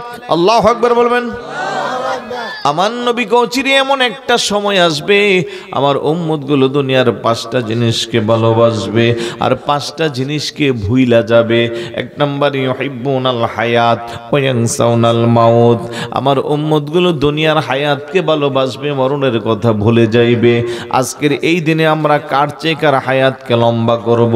অসুস্থ হইলে পরে টাকা পয়সা দ্বন্দ্বলতের দিকে তাকাই না, ডাক্তাররে বলি আগে আমার বাবারে সুস্থ করেন, আর সন্তান হইলে বাবা কই আগে আমার সন্তানকে সুস্থ করেন, যত টাকা লাগে আমি প্রয়োজনে ভিক্ষা করে দিব। কথা কোন ঠিক কিনা? ও আমার নরসিংহপুরের এলাকার ভাইয়েরা বাবারা যুবকরা, এই যে একটা হায়াতের মোহাব্বত আল্লাহ আপনার মধ্যে আমার মধ্যে দিল, হায়াতকে ভালোবাসছি, চিরন্তন সত্য মরণের কথা ভুলে যাচ্ছি, কিন্তু একবার যদি চিন্তা করি হারে দ্বন্দ্বলর টাকা পয়সা দিয়ে আমি যতই চেষ্টা করি হায়াত বাড়াইলেও না হয় 50 বছর বেশি বাঁচবো, 100 বছর বেশি বাঁচবো, কিন্তু সর্বশেষ আমার মৃত্যুর স্বাদ গ্রহণ করতে হবে। আল্লাহ বলেন কুল্লু নাফসিন যায়িকাতুল মাউত ওয়া ইন্নামা তুওয়াফাউনা উজুরাকুম ইয়াওমাল কিয়ামাতি ফামান যুহজিহা আনিন নার ওয়া উদখিলাল জান্নাতা ফাকাদ ফাজ ওয়া মাল হায়াতুদ দুনিয়া ইল্লা মাতাউল গুরুর। চিৎকার করে বলি সুবহানাল্লাহ। যতই চেষ্টা করি মৃত্যুর স্বাদ গ্রহণ করতে হবে, কিন্তু দুনিয়া নিয়ে পাগল, কবরের কথা চিন্তা করি না। 2 নম্বরে আমার নবীকে ইউহিব্বুনা দুনিয়া ওয়া ইয়ানসাউনাল আখিরা, আমার উম্মতগুলো দুনিয়াকে ভালোবাসবে, আখিরাতের কথা ভুলে যাইবে। অথচ দুনিয়া মাজরাতুল আখিরা, দুনিয়া হইল আখিরাতের ক্ষেত্র স্বরূপ, অর্থাৎ আখিরাতের তুলনা এই দুনিয়া মাত্র কয়েক সেকেন্ড। এই যে আমরা 50, 60, 70, 80, 90, 100 বছর হায়াত পাচ্ছি আর মনে মনে খুশি হয়ে গেছি যে আমি বেশি দিন বাঁচতেছি, কিন্তু না না না, পরকালের তুলনায় চিন্তা করলে এটা মাত্র কয়েক সেকেন্ড। এই কয়েক সেকেন্ড আরাম আয়েশে থাকার জন্য আমি সুদের ব্যবসা করি, আমি ঘুষ খাই, আমি মিথ্যা কথা বলি, অন্যের হক নষ্ট করি, আমি গীবত করি, আমি মিথ্যা মামলা দিয়ে মানুষকে হয়রানি করি, আমি চুরি করি, আমি ডাকাতি করি, আমি জেনা করি, আমি ব্যভিচার করি। দুনিয়ার অপরাধের মধ্যে আমি একেবারে নিজের জীবনকে বাসাইয়া দিছি। আমি রাতের বেলা নির্জন কক্ষে মদ পান করি, আমি গাঁজা খাই, আমি অবৈধ কাজের মধ্যে সম্পৃক্ত। ও মুসলমান, এই দুনিয়াটা দুনিয়া সিজনুল মুমিনিন ওয়া জান্নাতুল কাফিরিন, দুনিয়াটা মুমিনদের জন্য হইল জেলখানা আর কাফের মুশরিকদের জন্য হইল বালাখানা। আপনি যদি কয়েকটা বছরে জেলখানার জিন্দেগিটা আল্লাহ আল্লাহ রাসূলের দেওয়া পথে মতে জীবনকে চালাতে পারেন, পরকালের লম্বা সময়টা আমার আল্লাহ আপনার জন্য বালাখানার ব্যবস্থা করবে। কথা কোন ঠিক কি না? আল্লাহ বলে মাইয়ুতির রাসূল ফাকাদ আতা আল্লাহ, ও আমার বান্দারা, তোমাদের মধ্যে যে কেউ আমার রাসূলের ইতাআত করবা, রাসূলের অনুসরণ করবা, ফাকাদ আতা আল্লাহ, প্রকৃতপক্ষে সে যেন আমি আল্লাহরই অনুসরণ করলা, আমাকে অনুসরণ করলা। সুবহানাল্লাহ বলবেন না? আরেকটু জোরে বলুন সুবহানাল্লাহ। একটু বুঝে থাকলে জবাব দিবেন রাসূলের ইতাআত কেমনে করব। আল্লাহ বলে মা আতাকুমুর রাসূল ফাখুযু ওয়া মা নাহাকুম আনহু ফান্তাহু, আমার রাসূল তোমাদের জন্য যা নিয়ে এসেছে তা তোমরা আঁকড়ে ধরো, যা নিষেধ করেছে তা তোমরা বর্জন করো। এবার বুঝে থাকলে জবাব দেন, রাসূলুল্লাহর ইতাআত করতে গেলে নামাজের দরকার আছে না নাই? আওয়াজে বোঝা যায় সবার নাই। রোজা দরকার আছে না নাই? সামর্থ্যবানদের হজ যাকাতের দরকার আছে না নাই? মা বোনদের পর্দা করা দরকার আছে না নাই? আব্বা আম্মার সেবা যত্ন করা দরকার আছে না নাই? রাসূলের ইতাআত করতে গেলে সুদ খাওয়া যাবে, ঘুষ দেওয়া যাবে, মিথ্যা কথা বলা যাবে, গীবত করা যাবে, চুগলখড়ি করা যাবে, মহিলারা বেপর্দা করতে পারবে, রমজানের রোজা ছেড়ে দিতে পারবে, মদ খাওয়া যাবে, গাঁজা খাওয়া যাবে, ইয়াবা খাওয়া যাবে, বাবা খাওয়া যাবে, গুটি খাওয়া যাবে, ট্যাবলেট, আহা সব বুঝি কোনটা হ্যাঁ কোনটা না, কিন্তু বাস্তবে আমলে দিতে গেলে সমস্যা লাগে। কথা কন না? আজকে সুদের ওয়াজ করলে অনেক মানুষ পরের দিন সমালোচনা করে, হুজুরের এত ওয়াজ তুই আয় সুদের ওয়াজ কিল্লিকে করতে হয়েছে, আসেনি? অথচ এমন কোন গ্রাম নাই, এমন কোন শহর নাই, এমন কোন জায়গা নাই যেখানে সুদ নাই। মুরব্বীরা কো আগে ওয়াজ করতো হুজুররা, মানুষ তাসির হইতো, আমল আইতো, চোখ দিয়া পানি আইতো আমরার। এখন এত হুজুররা চিল্লা চোখ দিয়া পানি আয় না, কেমনে আইব? অন্তরটা মইরা একবারে সারখার হয়ে গেছে, মরুভূমি হয়ে গেছে। কথা কোন ঠিক না? কারণ আপনি যখন অবৈধ উপার্জনের খাবার পেটে ঢুকাইবেন, আপনার দিলটা মরে যাবে, ঠিক না? আপনি অবৈধ উপার্জন পেটে ঢুকাইয়া আল্লাহরে যতই ডাকবেন, আল্লাহ আপনার ডাক শুনবে? আল্লাহর নবী কো ইন্নাল্লাহা তাইয়্যিবুন লা ইয়াকবালুল্লাহু ইল্লা তাইয়্যিবা, আল্লাহ নিজে পুত পবিত্র, পুত পবিত্রতা ছাড়া আমার আল্লাহ কাউকে কবুল করেন না। কথা কোন ঠিক কি না? আল্লাহর নবী কো লা ইয়াদখুলুল জান্নাতা লাহমুন নাবাতা মিনাস সুহতি ও কুল্লু লাহমিন নাবাতা মিনাস সুহতিন নারু আউলা বিহি। ও আমার উম্মত, অবৈধ উপার্জনের টাকা, সুদের টাকা, ঘুষের টাকা বিভিন্নভাবে তুমি উপার্জন করলা, চুরি ডাকাতি করলা, ওই টাকা দিয়ে তুমি আজবপুর বাজার থেকে সকালবেলা সমুদ্রের বড় বড় গলদা চিংড়ি আনলা, বড় বড় বোয়াল মাছ আনলা, শৈল মাছ আনলা, গরু জবাই করার পরে সিনার গোস্তটা ক্রয় করে আনলা, কিন্তু উপার্জনটা হালাল না হারাম? হারাম। আওয়াজ দেয়া বলুন কি? ওই সুদের টাকা, ঘুষের টাকা, অবৈধ টাকা দিয়ে তুমি বাজারটা ব্যাগ পুরায় আনলা, তোমার স্ত্রী রান্না করলো, তুমি খাইলা, শরীরের ভিতরে যাইয়া রক্ত হলো, সেখান থেকে গোশতের টুকরা, আস্তে আস্তে তোমার শরীরটা মোটা তাজা হইল। আল্লাহর নবী কো উম্মত, খবরদার খবরদার, লা ইয়াদখুলুল জান্নাতা লাহমুন নাবাতা মিনাস সুহতি ও কুল্লু লাহমিন নাবাতা মিনাস সুহতিন নারি আউলা বিহি। উম্মত, তোমার এই মোটা তাজা শরীর কোনোদিন আল্লাহর জান্নাতে প্রবেশ করবে না। তোমার এই মোটা তাজা শরীরের জন্য অধিক উপযুক্ত স্থান হইল জাহান্নামের আগুন। এত আস্তে নাউজুবিল্লাহ, আর একটু জোরে বলি নাউজুবিল্লাহ।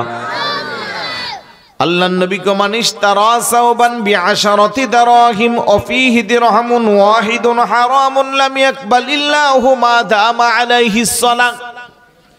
খেয়াল করেন রাসূলুল্লাহর হাদিস, উম্মত, তুমি 10 টাকা দিয়ে তুমি কাপড় ক্রয় করলা, 9 টাকা হলো তোমার গামের ভেজা পরিশ্রম, 100% হালাল। একটা মাত্র টাকা হইল অবৈধ সুদের টাকা, ঘুষের টাকা। ওই 9 টাকার সাথে 1 টাকা মিশা এখন হইল 10 টাকা। ওই 10 টাকা দিয়ে তুমি যেই কাপড় ক্রয় করো, আর ওই কাপড়টা পইরা তুমি যতই নামাজ পড়ো, তোমার নামাজ আল্লাহর দরবারে কবুল হইবে না। বড় করে বলি নাউজুবিল্লাহ। এবার সিদ্ধান্ত আপনি নিবেন যে হুজুর, আমি এত ডাকা ডাকি, আল্লাহ কেন আমার ডাক কবুল করে না? আগেরকার যুগের মুরব্বী যারা ছিল, হালাল খাইতো, পরিশ্রম করত, হালাল পন্থায় নিজের জীবন চালাইতো, আল্লাহরে ডাক দিলে আমার আল্লাহ তাদের ডাক শুনতো। কথা কোন ঠিক কি? আমরা যেন আজকের মাহফিলে বসছি, আমরা আল্লাহর বান্দা, ঠিক না? কোনো সন্দেহ আছে? কিন্তু আমরা আল্লাহর বান্দা। এই নরসিংহপুর গ্রামে এমন কিছু আল্লাহর বান্দা আছে যারা আল্লাহর বান্দার মধ্যে সীমাবদ্ধ না, যারা ইবাদত বন্দেগীর রিয়াজত সাধনা করে হয়ে যায় আল্লাহর বন্ধু, ঠিক না? ও ভাই, পোশাক দিয়া মানুষ চিনা যায় না, বংশ দিয়া মানুষ চিনা যায় না, শিক্ষা দিয়েও মানুষ চিনা যায় না। অনেক শিক্ষিত মানুষ আছে মূর্খের চেয়েও খারাপ, অনেক পয়সাওয়ালা মানুষ আছে ফকিরের চেয়েও খারাপ, আছে না নাই? এই জন্য মানুষ চিনবে কেমনে? আল্লাহ কো বান্দা, তোর টাকার দিকে আমি তাকাই না, তোর বংশের দিকে আমি তাকাই না, তোর সম্পদের দিকে আমি তাকাই না, তোর জনবলের দিকে আমি তাকাই না, তুই কত বড় নেতা আমি সেই দিকেও তাকাই না। তোর এই সম্পদের কোনো ভ্যালু আমার কাছে থাকবে না। আল্লাহ আপনার কাছে ভ্যালু হয় কেমনে? আপনার কাছে মূল্য হয় কেমনে? আল্লাহ কো ইন্না আকরামাকুম ইনদাল্লাহি আতকাকুম, যার তাকওয়া যত বেশি আমি আল্লাহর কাছে তার মর্যাদা তত বেশি। বড় করে বলি সুবহানাল্লাহ।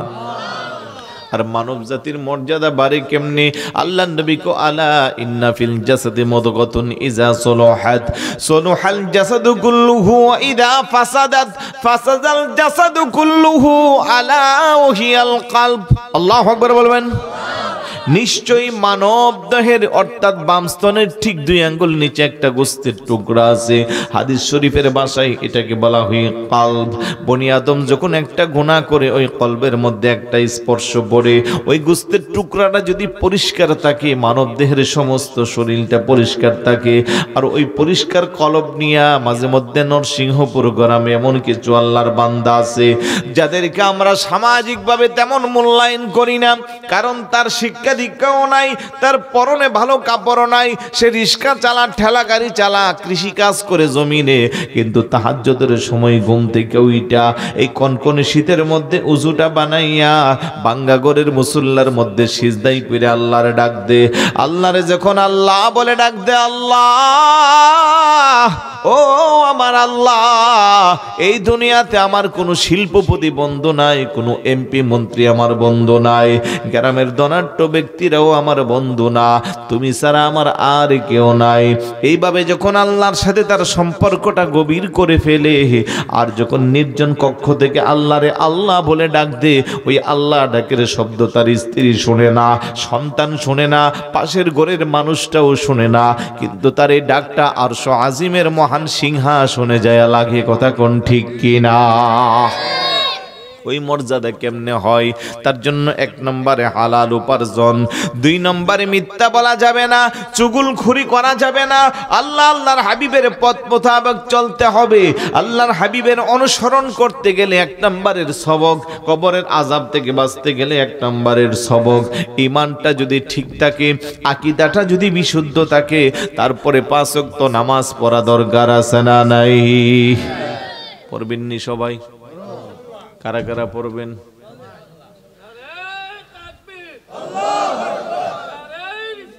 ইয়া রাসূলুল্লাহ জিন্দাবাদ। আহা মুসলমান, 24টা ঘন্টা সময় আল্লাহর নিয়ামত দিয়ে আল্লাহ আমাদেরকে ধন্য করছে। আল্লাহর দেওয়া এক একটা নিয়ামত যদি দুনিয়ার টাকা দিয়ে ক্রয় করতে হতো, হাজার হাজার কোটি টাকা দিয়েও মানুষ পাইতো না। যার চোখ নাই সে বোঝে চোখের কি মূল্য, যার পা নাই সে বোঝে পায়ের কি মূল্য, যার হাত নাই সে বোঝে হাতের কি মূল্য, যার জবান নাই সে বোঝে জবানের কি মূল্য, যে কানে শোনে না সে বোঝে কানের কি মূল্য।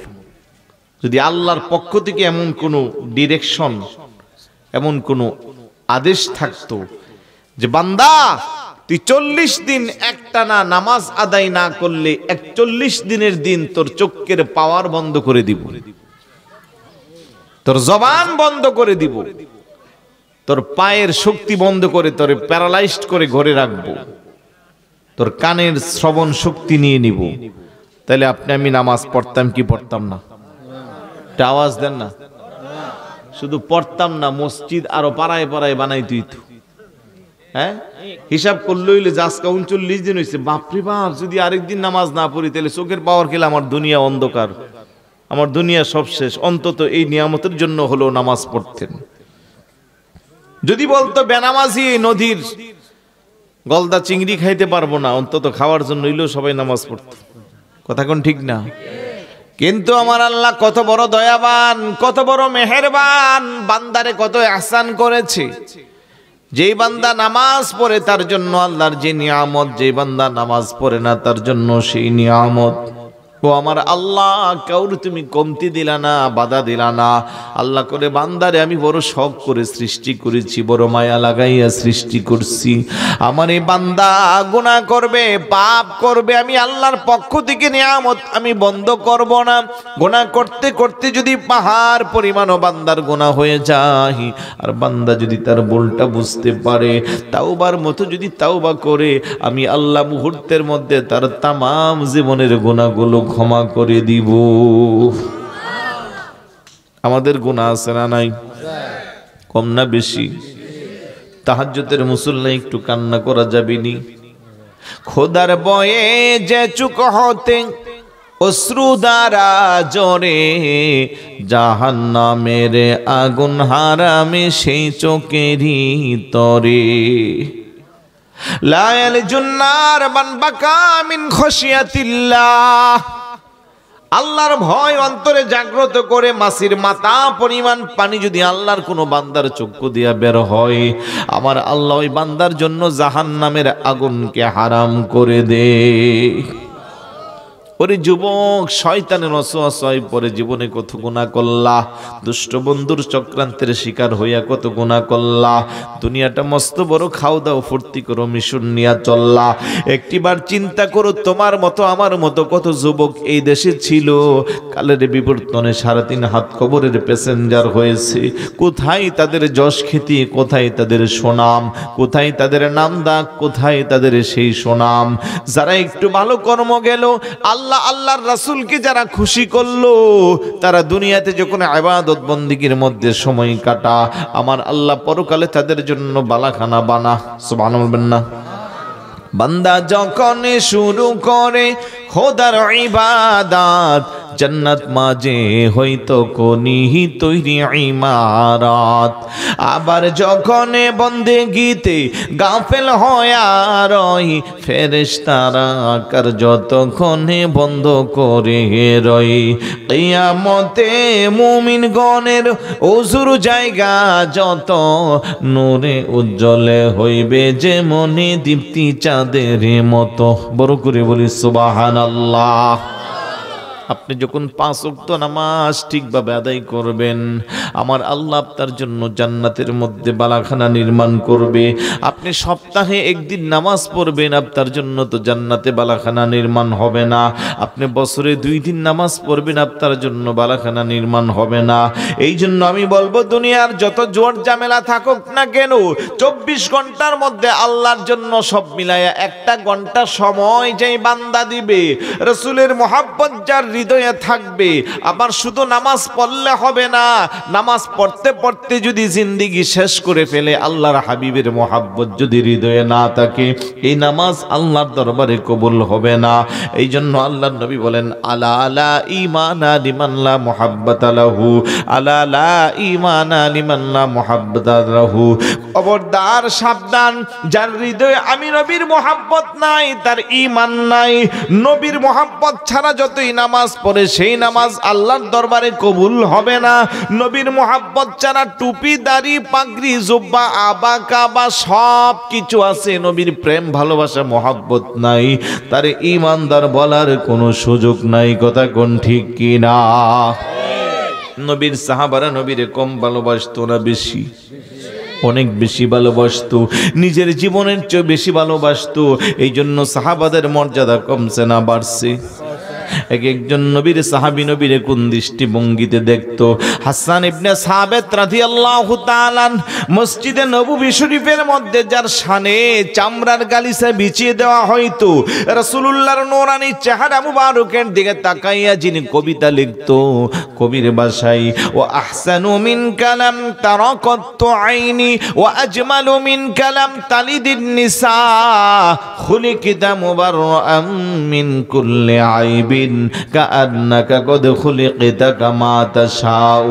নবী প্রেমিক সাহাবী ডাকতে কই ইয়া রাসূলুল্লাহ ইয়া হাবিবাল্লাহ খোদার কসম গো নবীজি আমার এই 2 চক্ষু আপনার মতো এমন সুন্দর সুশ্রী পৃথিবীতে আর কাউকে দেখে নাই। দেখবে কেমন করে গো নবীজি? ওয়া আজমালু মিন কালাম তালিদিন নিসা, পৃথিবীর কোনো মা তার গর্ভে এমন দামি সন্তান প্রসব করেন নাই। খুলিকতা মুবাররাম মিন কুল্লি আইবিন, আমার আল্লাহ আপনারে সৃষ্টি করেছে আপনার কোনো দোষ নাই ত্রুটি নাই। কাআন্নাকা কদ খুলিকতা কামা তাশাউ, আপনার সাথে পৃথিবীর কারো সাথে কোনো তুলনাও নাই। কথা কোন ঠিক কি না? নবীর সাথে কারো কোনো তুলনা আছে? তাহলে সাহাবীদের আকীদা নবীর মতো করে আল্লাহ কাউকে বানায় নাই।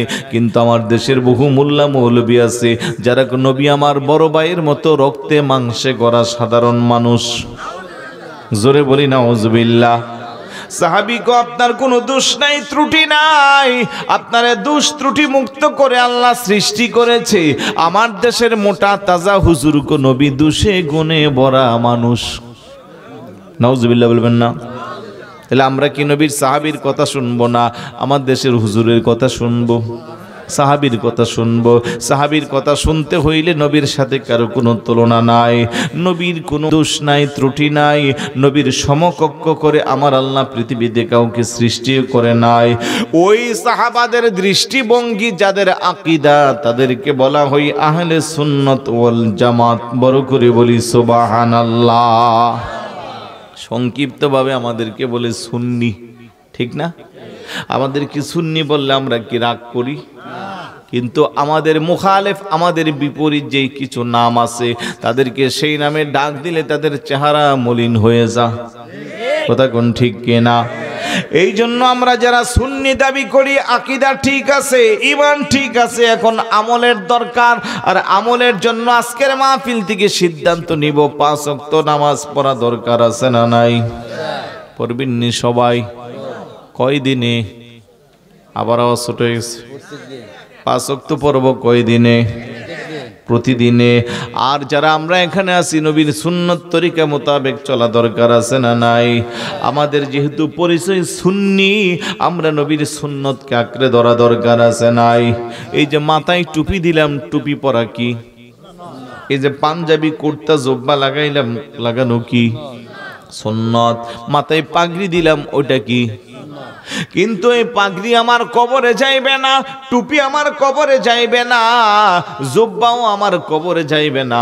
এমন একটা গুরুত্বপূর্ণ সুন্নত আছে যেটা কবরে নেওয়া যায়, আর সেটার নাম হইল নবীর দাড়ি রাখা ও নবীর সুন্নত। কিন্তু আজকে অনেক যুবকরা আছে প্রত্যেক দিন দাড়ি শেভ করে, আছে না নাই? নবীর মোহাব্বত নিয়ে আমি 5টা যুবককে চাইবো, 5টা ভাইকে আমি চাইবো যাদের দাড়ি নাই। আজকের মাহফিল থেকে একমাত্র নবীকে ভালোবাসার নিদর্শন স্বরূপ সিদ্ধান্ত নিবেন, জীবনে কোনোদিন আর দাড়িতে খোল লাগাইবেন না। আল্লাহ নবী কো মান তামাসসাকা বিসুন্নতি ইনদা ফাসাদি উম্মতি ফালাহু আজরু মিআতি শাহীদিন। ফিতনা ফাসাদের যুগে কেউ যদি আমার একটা সুন্নতের উপরে আমল দেয়, তার আমল নামায় 100 গলা কাটা শহীদের সওয়াব। জোরে বলুন না আল্লাহু আকবার। দেখি আমার কোন কোন যুবক ভাই আজকে নবীর মহব্বতে সিদ্ধান্ত নিবেন যে দাড়ি রাখবেন। কে কে আছেন দেখি? আসেননি? হাত উঠান না। মাশাআল্লাহ, একজন পাওয়া গেছে। আর কে আছেন?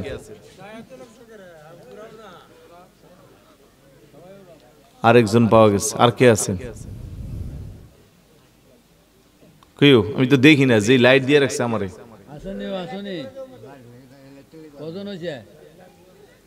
দুইজনের না হইছে?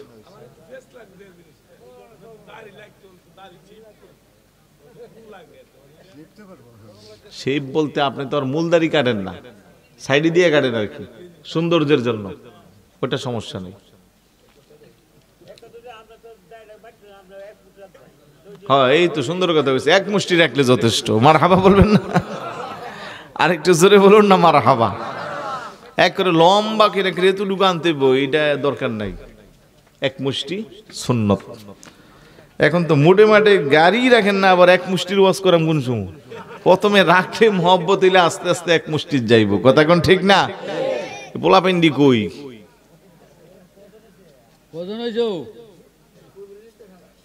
হাই হাই হাই হাই, অনেকের দাঁড়িয়ে আছে তো, ওই জন্য তারা উড়াইতেছে না। আল্লাহ তুমি কবুল করো। তোরাও তো নিয়ত করতে পারো যে দাড়ি জীবনে কাটতাম না, কাটতো না। এই তো অনেক পোলাপাইনে দাড়ি রাখলাম হইলে কামটা সাইরা তারপরে বিয়াটা আর কি বুঝালাইছে মুরব্বী। মনে হয়েছে না দাড়ি রাখলে বিয়া করা যায় না। যারা দাড়ি রাখছে আর মনে বউ ছাড়া সবাই। বিষয়টা কিরকম? বরং যদি দাড়ির কারণে যদি মেয়ে বলে যে স্বামীর সব পছন্দ হয়েছে, দাড়ি এই জন্য আমার ভাল লাগে না, তাহলে ওইটারে ঘরে না আনলেই ভালো। কথা কোন ঠিক কিনা? কারণ দাড়ি রাসূলের সুন্নত। সুন্নতকে যে অবজ্ঞা করবে তারে ঘরে আনলে শান্তি না হওয়ারই সম্ভাবনা বেশি। আওয়াজ দেন না? ও তাইলে দাড়ি রাখলে কি লাভ না লস? আরে দাড়ি দেখে যে ঘরে আসবে, ধর্মের প্রতি তার মহব্বত থাকবে, রাসূলের সুন্নতের প্রতি তার দরদ থাকবে, তার মাধ্যমে আল্লাহ সংসারকে আলোকিত করতে পারে কি পারে না? আল্লাহ যেন আমাদেরকে বোঝার তৌফিক দান করে। আর একটু জোরে বলুন। 5টা যুবক চাই যারা জীবনে আব্বা আম্মার মনে কষ্ট দিবেন না। আব্বা আম্মা যাদের বেঁচে আছে হাত উঠান, জীবনে কোনোদিন আব্বা আম্মারে কষ্ট দিবেন না। কেউ? বাকিদের কি আব্বা আম্মা নাই? আহা, অনেকের নাই। এই জায়গা তো হাত নিচে থাকে না। যাদের আব্বা আম্মা আছে সবার হাত উঠছে। মারহাবা বলি। আর একটু জোরে বলি না? হাত নামান। অধিকাংশ মানুষ কবরের আযাবে জর্জরিত হবে বাবা মার অভিশাপের কারণে। কথা কোন ঠিক কিনা? নামাজ আছে, রোজা আছে, হজ আছে, যাকাত আছে, কোনো কিছুর কমতি নাই, অভাব নাই, ঘাটতি নাই। আব্বা আম্মার মনে কষ্ট দিয়া রাখছে এমন ইমানদার মুসলমান দাবিদার সমাজে আছে না নাই? এই জন্য আল্লাহ নবী কুহুমা নারুকা ওয়া জান্নাতুকা, পিতা মাতাই তোমার জান্নাত, পিতা মাতাই তোমার জাহান্নাম। রিদার রব্বি ফি রিদাল ওয়ালিদাইন ওয়া সাখাতুর রব্বি ফি সাখাতিল ওয়ালিদাইন। পিতামাতা সন্তুষ্ট, আল্লাহ সন্তুষ্ট, পিতামাতা অসন্তুষ্ট হইলে আল্লাহ অসন্তুষ্ট। কথা কোন ঠিক কিনা? সাহাবী আরছি, ইয়া রাসূলুল্লাহ, আমি যুদ্ধের ময়দানে যাব, আমার নবীকে তোমার বাড়িতে কি আব্বা আম্মা সিনি কহা আছে? আল্লাহ নবীকে যুদ্ধের ময়দানে যাওয়া দরকার নাই, বাড়িতে যাই আব্বা আম্মার সেবা যত্ন করো। সাহাবীর খুব মনে ধরছে যুদ্ধে যাইবে, কিছুক্ষণ পরে পিছনের দিক দিয়া যায়, আমি যুদ্ধে যাইব। আল্লাহ নবী আবার জিজ্ঞাসা করে, আব্বা আম্মা আসেনি? বলে আছে। বাড়িতে যাও, তাদের সেবা যত্ন করো। একটু পরে আবার ডান দিকে যাইয়া বলে, আমি যুদ্ধের ময়দানে যাইব। একটু পরে বাম দিকে, আবার সামনে আসলো। আমার নবী ডাকদা করে, সাহাবী, আব্বা আম্মা বেঁচে থাকলে আমি তোরে বললাম বাড়িতে যাইয়া তাদের সেবা যত্ন করতি, আর তুই বারবার যুদ্ধে কেন যাইবি? কই, ইয়া রাসূলুল্লাহ, ইয়া হাবিবাল্লাহ, যুদ্ধের ময়দানে যাইয়া যুদ্ধ করতে করতে যদি আমি মারা যাই, আমি শহীদের মর্যাদা পাইব, আর বেঁচে থাকলে আমাকে আল্লাহ গাজীর মর্যাদা দিব, এই কারণে আমার মন চা। আমার নবী কো, যা যা, বাড়িতে যাইয়া তোর আব্বা আম্মার সেবা যত্ন কর। আব্বা আম্মার সেবা যত্ন করতে করতে যদি তুই মরে যাস, আমার আল্লাহ তোরে শহীদের মর্যাদা দিব। আর যদি বেঁচে থাকিস, আমার আল্লাহ তোরে গাজীর মর্যাদা দিব। আমি বলতে চাই, নরসিংহপুর নয়, আপনার শুধু আপনার সরাইল নয়, পুরা বামুনবাড়িয়া সবাই মিল্লা যদি চাই, একটা যুদ্ধের ময়দান বানাইতে পারবো। আর সেই ময়দানে যাইয়া যুদ্ধ করে গাজী অথবা শহীদের মর্যাদা অর্জন করতে পারবো? সম্ভব।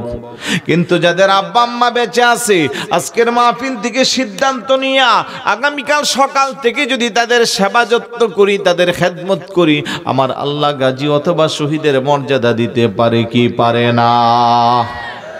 ও মুসলমান, 7 লক্ষ টাকা খরচ করে বর্তমানে হজ করে আসবেন, হজটা কবুল হইল কি হইল না, পৃথিবীর কোনো গ্র্যান্ড মুফতি ফতোয়া দেওয়ার কোনো সুযোগ নাই। কিন্তু আব্বা আম্মার নূরানির চেহারার দিকে যদি একটু মহাব্বতের নজর দিয়া তাকান, আপনার আমল নামায় একটা কবুল হজের সওয়াব দিবে কে? আর একটু জোরে বলুন। সাহাবী জিজ্ঞাসা করে, ইয়া রাসূলুল্লাহ, কেউ যদি 100 বার তাকায়, আমার নবী কো 100টা কবুল হজের সওয়াব। জোরে বলুন না সুবহানাল্লাহ। এমন দামি আব্বা আম্মা ঘরে পইরা আছে, সন্তান শহরে বন্দরে থাকে, বিদেশে থাকে, স্ত্রী সন্তান নিয়ে দিকবি আরামে সংসার চালায়। আম্মারে মাসে 500 টাকা দিতে গেলে 100 বার হিসাব করে, বাবারে 500 টাকা দিতে গেলে 100 বার হিসাব করে। এমন সন্তানও আমাদের এলাকায় আছে না নাই? জোরে বলুন। ও যুবক, তোমার শরীরের চামড়া দিয়া যদি জুতা বানিয়ে দাও, আব্বা আম্মার ঋণ কোনোদিন শোধ হবে? আরেকটু জোরে বলুন, হবে? ওই মারে কষ্ট দিও না, ওই বাবারে কষ্ট দিও না।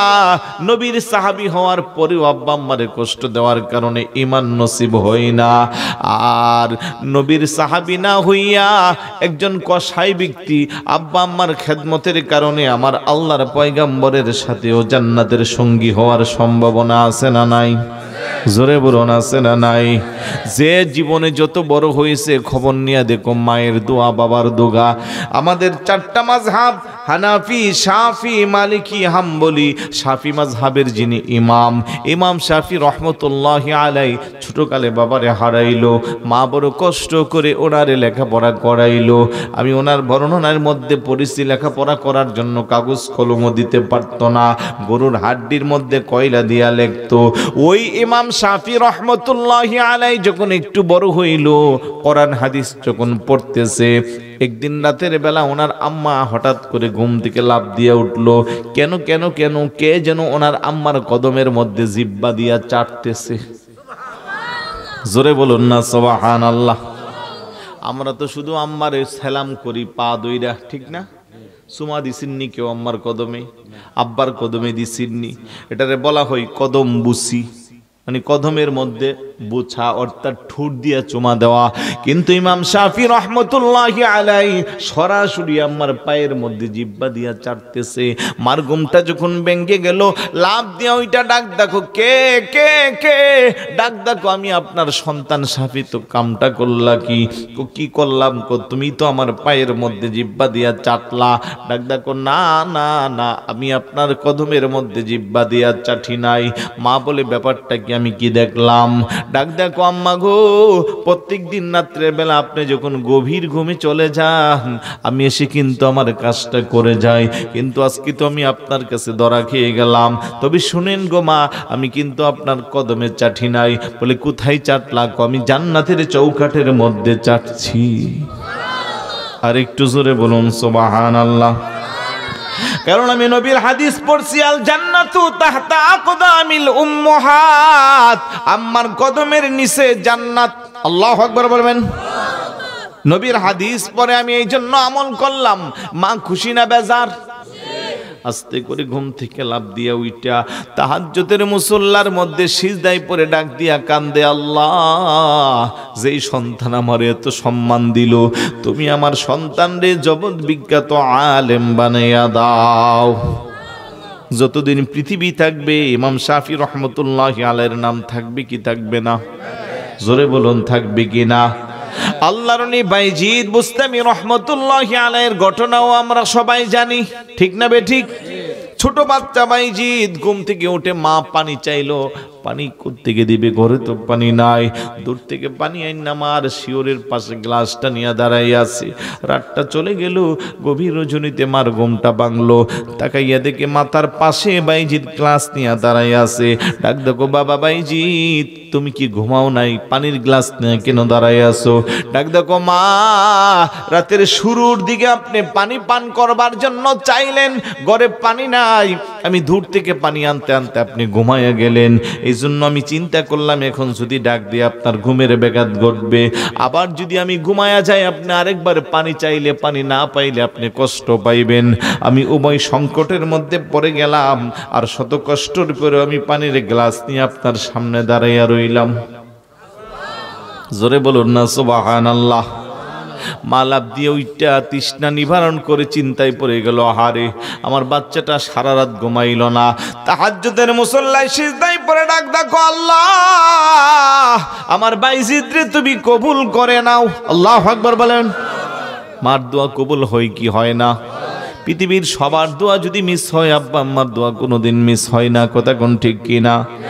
আল্লাহর ওলি বাইজিদ বিরল ঘটনা, মায়ের সেবাই রেখে দিলেন উত্তম উপমা। ছেলের জন্য করেন দোয়া, মায়ে দুহাত তুলে, মা কেন এত দামি জানে না সকলে, জানতো যদি পড়তো দেখে কোরআন হাদিস। একটি হজের সওয়াবে মিলে, কবুলে হজের সওয়াবে মিলে, মাকে একবার দেখিলে, মা কেন এত দামি জানে না সকলে, তো যদি পড়তো দেখে কোরআন হাদিস। 10 মাস 10 দিন গর্ভে ধারণ করেছিলেন মা, সহ্য করেছিলেন মায়ে কতই যন্ত্রণা। কথা কোন ঠিক কিনা? সেই মাকে কষ্ট দিলে, সেই মাকে কষ্ট দিলে, খোদার আরো সডলে, মা কেন এত দামি জানে না সকলে, জানতো যদি পড়তো দেখে কোরআন হাদিস খুলে, জানতো যদি পড়তো দেখে কোরআন হাদিস। বর্ষা শীতে মায়ের কোলে মুতরতে করিলে, দুয়ে মুছে দিতেন মায়ে কুসুমে গরমে জলে। ঠিক না? দুয়ে মুছে দিতেন মায়ে কুসুমে গরমে জ্বলে। মাঘের শীতে করত গোসলে, মাঘের শীতে করতেন গোসলে, কনকনে শীতে বলে মা কেন এত দামি জানে না সকলে। জানতো যদি পড়তো দেখে কোরআন হাদিস খোলে। একটি হজরে সওয়াবে মিলে, একটি হজরে সওয়াবে মিলে, মাকে একবার দেখিলে মা কেন এত দামি জানে না সকলে। মারহাবা বলবেন না? এমন আব্বা আম্মা যাদের বেঁচে আছে কষ্ট দেওয়া যাবে? আওয়াজ দিয়ে বলুন। আমি বলবো আব্বা আম্মার করার ক্ষেত্রে কোনো হিসাব করিয়েন না। মাঝে মধ্যে আমরা হিসাব করি, আমরা 5 ভাই, আমরা 7 ভাই 3 বোন, আমি কেন বাবারে দিব, আমি কেন মারি দিব, আমার অমুক ভাই তো দেয় না। আমি বলবো দেয় না, সে তার কপাল পড়তেছে। আপনি যত দিবেন আপনার কপাল তত খুলবে। কথা কোন ঠিক কিনা? এই জন্য পৃথিবীর সব জায়গায় বাগাবাগি করলেও এই জায়গায় ভাগ করিয়েন না, বরং আপনি কেমনে বেশি করবেন সেই সিদ্ধান্ত নেবেন। আপনি যত বেশি করবেন আমার আল্লাহ আপনারে তত দিব, তাতে কোনো সন্দেহ। আরেকটু জোরে বলুন, কোনো সন্দেহ? এই বুড়া মানুষগুলোর ভালো খাবারের চাহিদা নাই, ভালো পোশাকের চাহিদা নাই। এই মানুষগুলো শুধু আশা করে সন্তান যদি একটু ভালো করে ডাক দেয়, সন্তান যদি একটু খোঁজখবর নেই। ও যুবক, তুমি বিদেশে থাকো, 1 মাস 1.5 মাস 15 দিন 1 সপ্তাহ পরে যখন তুমি কল দাও, তোমার আম্মা কলটা দইরেই প্রথমে জিজ্ঞাসা করে বাবা তুই খাইছুসনি? কথা কোন ঠিক কিনা? তোমার আব্বা ফোনটা ধরে জিজ্ঞাসা করে তুই খাইছুস নি? আগে আপনার খাবারের খবর নেই, আপনার শরীরটা ভালো নেই। আপনি যদি অসুস্থ হয়ে মেডিকেলে পড়ে থাকেন, পৃথিবীর কোনো মানুষের মনে আপনার ব্যাপারে কোনো মায়া না জাগলে, আপনার আম্মা হঠাৎ করে ঘুম থেকে ওইটা ঘরের বারান্দা দিয়া ঘোরাফেরা করে, আব্বা জিজ্ঞাসা করে কেন ঘুরতেছো? আমার শরীরটা কেমন যেন ছটফট করে, আমার মনে হচ্ছে আমার পাগলাটার শরীরটা ভালো না। কথা কোন ঠিক কিনা? এমনিতেই কিছুক্ষণ পরে মোবাইলে চুনচুন করে রিংটোন বাজে। ফোনটা ধরার পরে ডাক দেখো, মা এত রাত তুমি ঘুমাইলা না? মা ডাক দেখো, আমার ঘুম আসে না পোলা, তোর শরীরটা বালানি। ডাক দেখো, আম্মা হঠাৎ করে আমার পেটটা ব্যথা, বুকটা ব্যথা, আমার ভালো লাগে না। মা জনম ধরে দিকতি কল দেওয়ার আগেই তো আমার মনটা বাড়ি দিছে। এই জন্য মুরব্বীর আগে বলতো, বিদেশে বিরাজে যদি পুত্র মারা যায়, পশু পাখি জানার আগে আগে জানে মাই। কথা কোন ঠিক কিনা? ও মুসলমান, এখন তো মোবাইলের যুগ, ফোন পাওয়া যায়। আজ থেকে 20-30 বছর আগে খবর নিয়ে দেখো, তুমি অসুস্থ সৌদি আরব, তুমি অসুস্থ মালয়েশিয়া, তুমি অসুস্থ সিঙ্গাপুরে, তোমার মা রাতের বেলা টনটন করে বারান্দাদা ঘুরে, বাহিরে ঘুরে। আশেপাশের মহিলারা আপনার কি ঘুম আসে না? তোমাদেরকে বুঝাইতে পারতাম না, আমার শরীরটা মনে হয় যেন আগুন জ্বলতেছে। কেন এত খারাপ লাগে? একটু পরে সন্তান 3টা 3 জায়গা থাকলে তারপরও মা নাম দিয়ে রাখো, আমার মনে হচ্ছে আমার অমুক সন্তানের শরীরটা খারাপ। 3 দিন পরে চিঠি আসতো, 1 সপ্তাহ পরে চিঠি আসতো, কিংবা লম্বা টাওয়ারের মোবাইলে সকালবেলা কল আসতো যে অমুকের শরীর খারাপ। মা তখন ডাকদা বলে, তোমাদেরকে বলছিলাম আমার কেন অশান্তি লাগে, আমার কেন ভালো লাগে না? আমি তো সেই দিনই তোমাদেরকে বলছিলাম আমার সন্তানটা অসুস্থ, দেখছুনি আজকে খবরটা পাইছুনি। তার মানে সন্তান পৃথিবীর যেই প্রান্তে থাকে, সন্তানের কিছু হইলে কেউ জানার আগে সবার আগে মার কলিজায় আঘাত লাগে। কথা কোন ঠিক কিনা? সাহাবী জিজ্ঞাসা করি, ইয়া রাসূলুল্লাহ মান আহাক্কু বিহুসনি সাহাবাতি, আমি কার সাথে সবচেয়ে ভালো ব্যবহার করব? আমার নবী কলা উম্মুকা, তোমার মায়ের সাথে। সাহাবী জিজ্ঞাসা করে কলা সুম্মা মান, তারপরে কার সাথে? আমার নবী কলা উম্মুকা, তোমার মায়ের সাথে। সাহাবী জিজ্ঞাসা করে কলা সুম্মা মান, তারপরে কার সাথে? আমার নবী কলা উম্মুকা, তোমার মায়ের সাথে। 3 বার মায়ের কথা বলে 4বার বাবার কথা বলছে। তার মানে বাবারে ছোট করছে বিষয় এটা এমন না। মুহাদ্দিসিন কেরাম বলেন দাপে দাপে মা বড় বড় 3টা কষ্ট করে, এই কারণে 3 বার নবী হাদিসে মার কথা বলছে। কথা কোন ঠিক কিনা? এক নম্বরের কষ্ট হলো মা আপনাকে আমাকে পেটে ধারণ করে, যেটা বাবার করতে হয় না। শেষ সময়ে আল্লাহর হুকুমে আম্মার পেটটা বড় হয়ে যায়, আকৃতিতে বৃদ্ধি পেয়ে যায়, মা নিজে নিজে চলাফেরা করতে কষ্ট হয়, উঠলে বসতে পারে না, বসলে উঠতে পারে না। তার চেয়ে বেশি কষ্ট হলো শেষ সময়ে সন্তান মার পেটে ঘন ঘন আঘাত করে, ঠিক না? তখন মার কলিজাটা চুনচুন করে ব্যথা করে, কিন্তু এই কথা মা কাউকে বলে না। আপনাদের মনে থাকার কথা, আগে যখন যৌথ পরিবার ছিল, আপনার আম্মা আমার আম্মা যখন ভাত খাইতে বসছে, দু একটা লোকমা দেওয়ার পরে প্লেটটা রাইখা উঠা যা, শাশুড়ি জিজ্ঞেস করে কেন খাচ্ছ না? মা জবাব দেয় আমার মুখে রুচি নাই, ভালো লাগে না। কিন্তু আসল খবর জানে মা আর জানে আল্লাহ। ও যুবক, তুমি আমি মার পেটের মধ্যে ছিলাম, মার রুচি নাই বলে প্লেটটারে দূরে সরাইয়া উঠতো। আসলে রুচির অভাব না, কিসের অভাব? তুমি আর আমি গণ গণ মার কলিজার মধ্যে লাত্তি মারতাম। আল্লাহু আকবার বলবেন। মার কলিজাটা চুনচুন করে ব্যথা করতো, মা ব্যথাই সামলাইবো না, পেটের ক্ষুধা নিবারণ করব, এই জন্য আস্তে করে প্লেটটা রাইখা নির্জনে যাইয়া কান্না করতো। মা চিন্তা করে, আমি যদি বলি আমার পেটে লাত্তি মারে, আমার সন্তানের উপরে অপবাদ চলে আসবে, আমার সন্তান এখনো পৃথিবীতে আসে নাই, আর ওই সন্তানের উপরে মানুষের খারাপ ধারণা হোক, এটা মা চাই না। কথা কোন ঠিক কিনা? তোমারে আমারে মা পেটের মধ্যে রাইখা সেভ করলো, তোমার আমার মান সম্মান যেন নষ্ট না হয়, মা নিজের উপরে দোষটা চাপায়া নিল। আল্লাহু আকবার বলবেন না? এই পেট থেকে তোমারে সেভ করা শুরু করে, তুমি বড় হইয়া যদি একটু অন্যায় করো, আমার আব্বা, তোমার আব্বা যখন রাগ কইরা মারতে যা, মা বলে সে করে নাই আমি করছি, এমন বহু কথা মার উপরে নিয়ে যা। অন্যায় করি আমরা, আর দুষ্টা নিয়ে যা মার উপরে, আছে না নাই? আমরা কেমন সন্তান রে মুসলমান, যে মা পেটের ভিতর থেকে তোমারে আমারে রক্ষা করে, এই দুনিয়াতে আসার পরেও রক্ষা করে, শয়তানের অসহায় পরে সুন্দরী রূপসী স্ত্রীর প্রেমে পইরা ওই আম্মারে কষ্ট দেয়, আছে না নাই? আর একটু জোরে বলুন, আছে না নাই? খবরদার, খবরদার, জাহান্নাম কি যদি নিজের সম্বল বানাইতে চাও, মারে কষ্ট দাও, আর জান্নাত যদি ক্রয় করতে চাও, মারে আনন্দ দাও, মারে কষ্ট দিও না। এই যে এক নম্বরের কষ্ট। দ্বিতীয় ধাপের কষ্ট হলো প্রসব যন্ত্রণা।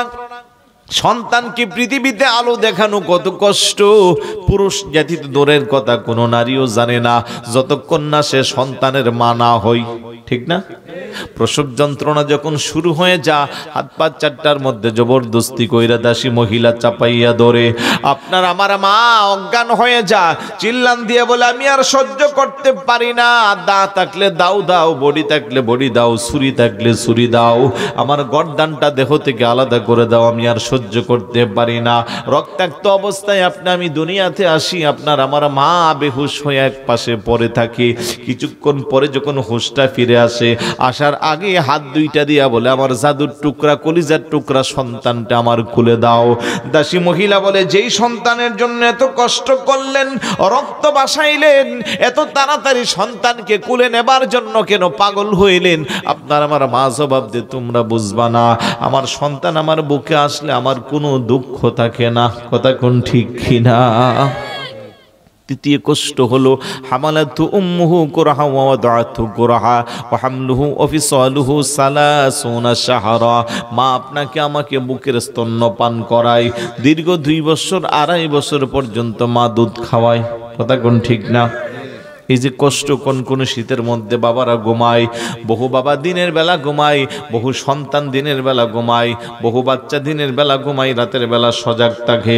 মা জনম দিই, সারাদিন সংসারের কাজ করে অনেক টায়ার্ড, রাতের বেলা ঘুমাইতে যা, কিন্তু 10 মিনিট আধা ঘন্টা পরে পরে ঘুমটা ভাঙ্গে। দুধের বাচ্চারা যখন চিল্লান দিয়ে মার আর ঘুম ঠিক থাকে না। ছোট বাচ্চার স্বভাব হলো ঘন ঘন প্রস্রাব করা, ঘন ঘন খিদা লাগলে কান্না করা, ঘন ঘন প্রস্রাব করলে মা কাপড়টা পাল্টায়।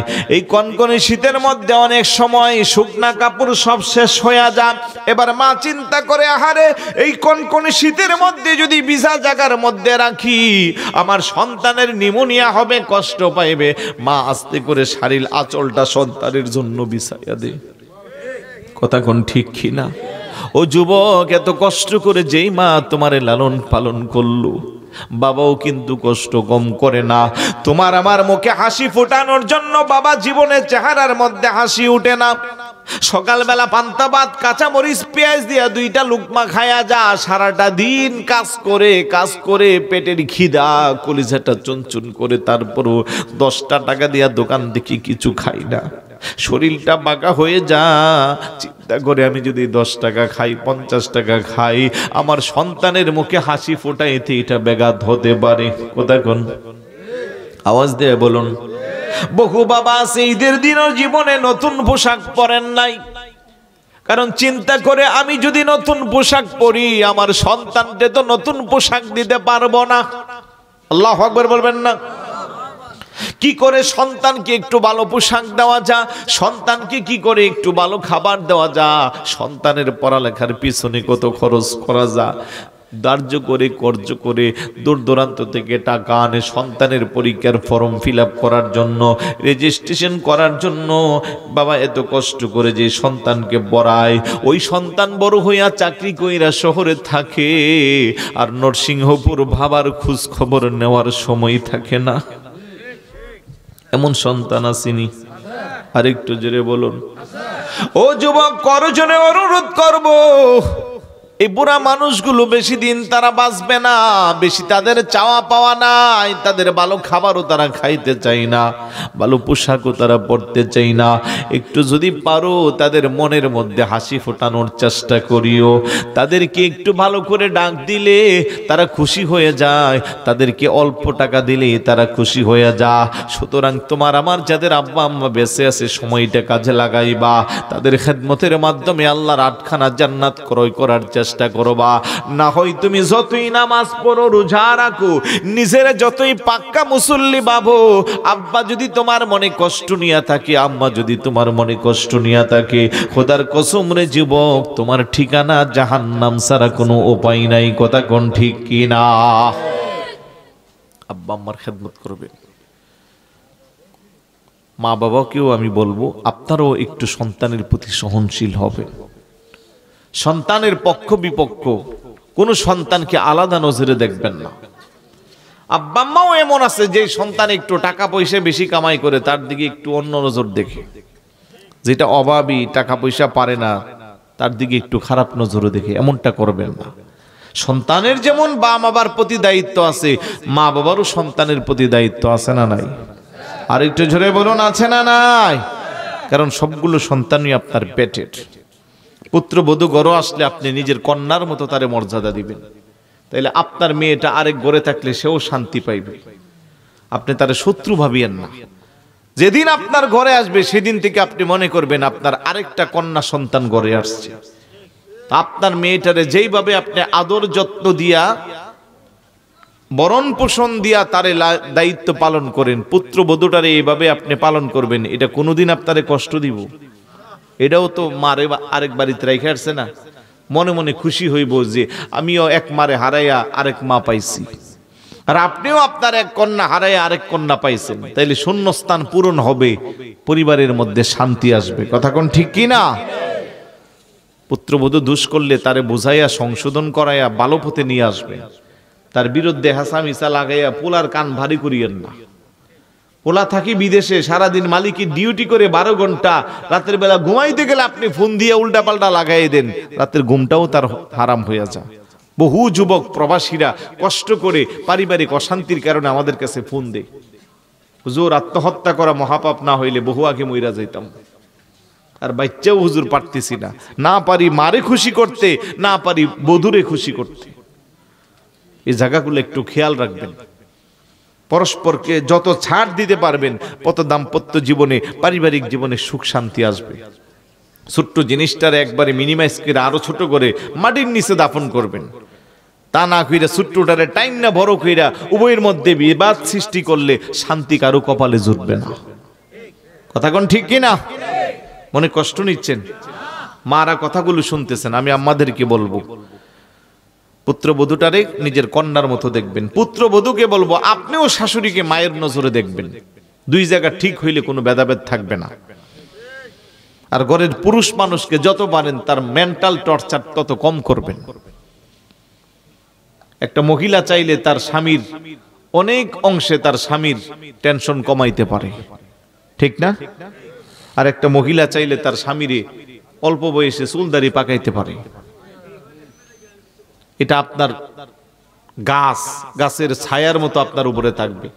আপনার স্বামী সুস্থ থাকলে, মন মস্তিষ্ক ভালো থাকলে আপনার প্রতি তার দায়িত্ব সে যথাযথ পালন করবে। আর আপনি যদি তার টর্চা দিয়া এমনি পাগল বানাইয়া দেন, বহু মানে আছে বাহিরে হাসি হুসি খুব ভালো, ঘরে গেলে অশান্তি, আছে না নাই? 3-4টা সন্তানের বাবা আমাদের কাছে ফতুয়ার জন্য আসে, হুজুর কি করতাম, আর পারতাছি না, অত্যাচারে আর আমার সহ্য হয় না। এরকম মহিলা যেমন আছে, কিছু পুরুষও আছে বাহিরে একবারে খুব ভালো, ঘরে যায় স্ত্রীর সাথে দুর্ব্যবহার করে, আছে না নাই? আল্লাহকে ওয়াজআলা বাইনাকুম মাওয়াদ্দাতা ওয়া রাহমা, এই জায়গাটারে আমি মহাব্বতের জন্য সৃষ্টি করেছি। আর পরস্পরের মধ্যে যখন মহাব্বত থাকবে তখন আল্লাহর রহমত নাজিল হইবে। আল্লাহ যেন আমাদেরকে বোঝার তৌফিক দান করে। আর একটু জোরে বলুন। রাগ করতেছেন? বেশি কিছু বলে ফেললাম?